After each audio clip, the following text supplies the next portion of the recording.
Arsenal versus Real Madrid, 8 p.m. at the Emirates tomorrow night. I am absolutely buzzing to be there. For those of you that are still trying to get tickets off the exchange, honestly, respect to you. The grind is real. It's a wasteland. I am unbelievably lucky that I somehow won a ticket in the ballot for it, but I'm here to tell you that Arsenal are winning tomorrow night. Maybe we don't win the tie overall, but tomorrow night, I genuinely, wholeheartedly believe that Arsenal are going to win. And I'm going to lay it out for you. I'm going to explain it. It is rational. I think for all of the people, by the way, that are saying Arsenal are going to get battered in both legs, Arsenal are going to get smoked, Arsenal have got no hope, I think that is more irrational than to suggest that actually Arsenal might win. So we're going to get into it. Before we do, if I could ask you to subscribe, we are now like 60 subscribers away from 14,000. It's a big number that I want to hit. Obviously, 14 means so much to us. And also, if you could like the video, I would be incredibly grateful. But look, getting into the team news ahead of tomorrow, we know our own issues with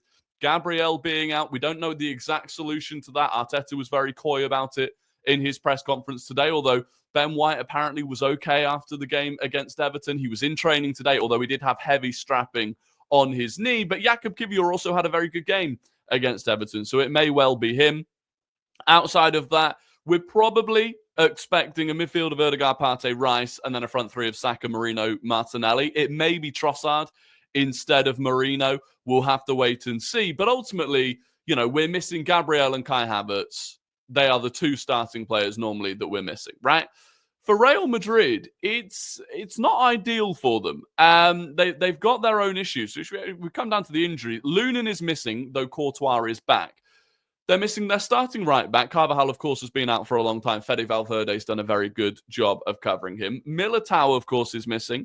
Furland Mendy, it's been confirmed, is missing, and he may well be missing for the second leg. It's seeming, according to reports in Spain, that it's more likely than not that he will miss the second leg as well.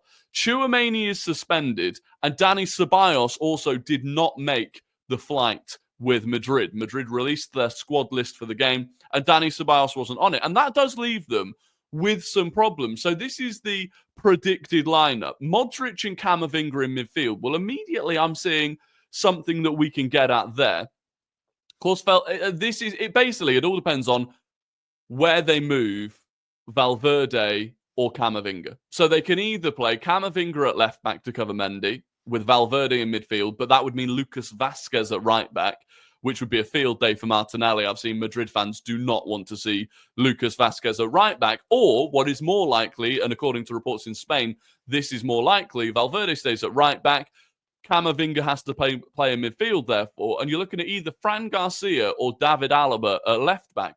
Well, again, I am liking Fran Garcia or David Alaba up against Bukayo Saka. I think that's a really, really nice matchup for us to have.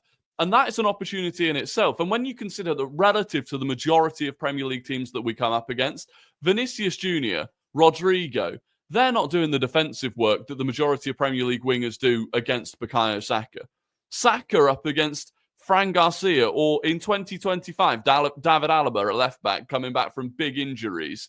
That is a serious opportunity for us offensively to get at Real Madrid. And Real Madrid's defensive record has not been good this season. You know, if we go and look at Real Madrid in the league this season, I think they've conceded 31 goals, more than Barca, more than Atletico, more than Athletic Bilbao, even more than Getafe down here. And in the Champions League, I think they conceded 12 goals in the league phase, where we conceded 3. So defensively, even at full strength, they're not brilliant. And if you look at their last however many games, Real Madrid, I think they've lost, not lost, I think they've conceded 10 in their last, here we go. They've conceded 1, do the maths here, 2, 6, 8, 9. They've conceded 9 goals in their last 4 games. We can get at them. We can get at them defensively. Now, whilst we're here, I'm also going to show you something else with Real Madrid, if I can find it. We're looking for the player stats. Here we go. Let's have a look at, well, I want to look at all of the, how do I look at all of the stats? I don't know. I normally do this on my mobile. I don't know how to do this. Why is the web version of this so much more difficult? Squad, maybe? No. Anyway, the point that I wanted to make was this. If we go all the way back to the lineup for tomorrow, Real Madrid and Arsenal have our own issues in terms of players that are one booking away from suspension.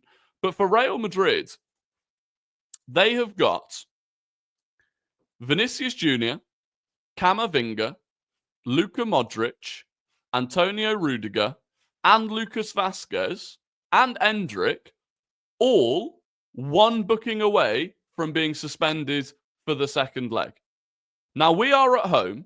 The referee tomorrow, this is the biggest game of the referee's career tomorrow. He's never done this stage of the Champions League before.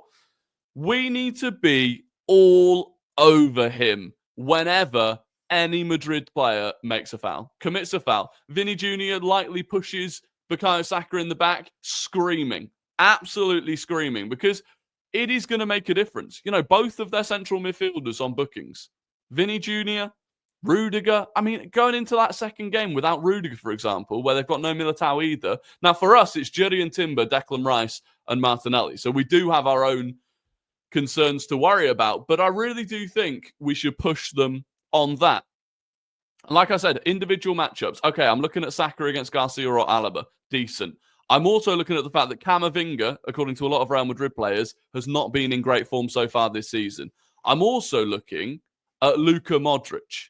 Luka Modric, if we're playing Declan Rice as the left eight and Modric is their right-sided central midfielder, don't get me wrong, Modric is an unbelievable player. Technically, he's still got a lot, but physically, there's no doubting. Physically, he has declined. I can see Declan Rice getting at him. How much can Modric cover Valverde one-on-one against Martinelli? Don't get me wrong, Valverde's excellent, but there are real opportunities here. And so on individual matchups, on the available players for the game, yes, we've got issues, but so do Real Madrid. And you look at likely what they'd be able to bring off their bench with Ceballos, Tchouaméni both out of the game. There are very few players they can bring on in this central midfield area. Yeah, they can bring on more attacking players, the likes of Endrick and Brahim Diaz, but this for me, this first leg has to be the one where we absolutely go at them. And I think we can. And one thing, for the people that think we're going to get absolutely battered, Arsenal don't get battered anymore. I've made this point a few times now. We don't get battered. When was the last time we conceded more than 2 goals? I think it's over 400 days since we conceded more than 2 goals in a game. Big games against big opposition. We're what, 18, 19 unbeaten in the Premier League against the Big Six? We do step up for these big games. And I think we will step up again. You know, I saw Sander Berge the other day talking about Arsenal out of possession. And this is where, against the Real Madrid, where undoubtedly individual talents, they beat us, right? If you look man for man, individually, they beat us because they have elite game changers all across their front four. Rodrigo, Mbappe, Vinny Jr., Bellingham, any one of those can change the game in an instant. I would argue we only have Bukayo Saka that can do that, right? But as a team, I think we are so much more well-drilled. I think we are so much better coached than they are. The goals that they conceded, they lost at home to Valencia at the weekend, right? The first goal, shocking defending from a corner, which with Saka and Rice on our corners is an opportunity. And the second goal, to lose the game in the 95th minute in the way that they did, defensively, all at sea. I don't think that they are as well-organised and well-structured as we are. And you can use that to nullify this front four. You know, you look at the front four. Yes, on paper, of course, unbelievable. But if we can keep Vinny Jr. and Rodrigo especially out of the game, Kivior's going to have a handful with Mbappe. But if we've got Saliba sweeping, yeah, I do. I think we can keep them quiet. We saw Atletico Madrid. Atletico Madrid conceded 2 goals over 2 legs against Real Madrid. We have a better defense than Atletico Madrid. We have a better midfield than Atletico Madrid. And so I think we can. I was talking about Sander Berge. He was talking about our out-of-possession play.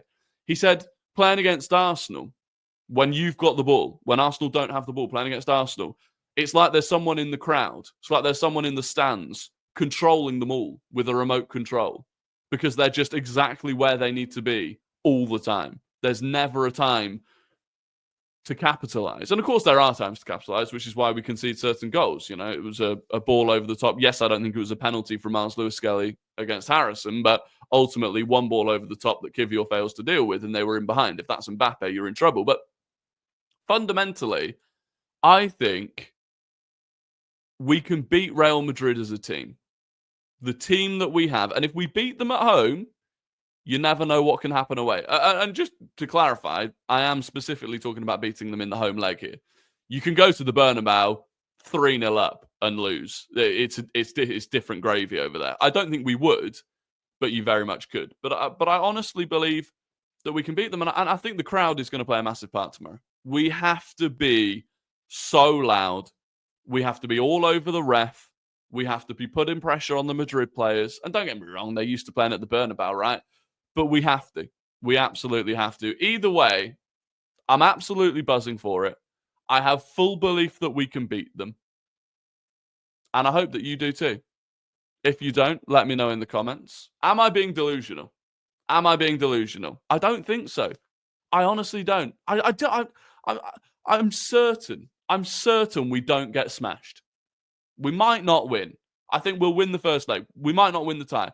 But I'm certain all these people saying we're going to get smashed, I think they're wrong. I think they're wrong. And the thing is, if Arsenal do somehow end up winning, they'll turn it and they'll say, well, Madrid had injuries. Madrid aren't that good this season. Nowhere near Madrid's best. You know, there will be excuses for it. But anyway, that's a bridge that we will cross at a later date. If you've enjoyed the video, please do like. Please do subscribe as we try and hit 14,000. And the next video you see on this channel will be a reaction to tomorrow night's game. And I hope it's a very good reaction. Time will tell. Catch you on the next one.